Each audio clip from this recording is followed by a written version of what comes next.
Гостиный двор располагался на месте площади Ленина. Здание было построено в 1836 году. В народе это здание называли Большой базар, так как здесь находились торговые лавки или по-современному магазины. Также в этом здании располагались административные учреждения, телефонная станция и даже музей с библиотекой. После установления советской власти в данном здании разместились исполком городского совета, то есть говоря по-современному мэрия, и магазин Якутторга. Затем типография и музей изобразительного искусства. В 1957 году здание было снесено и было решено создать площадь, которому дали имя вождя пролетарской революции Владимира Ильича Ленина.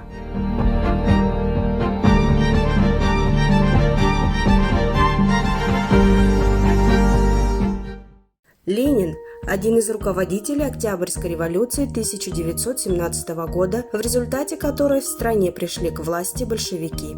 Большевики – группа людей, боровшаяся за социально справедливое государство без богатых и бедных.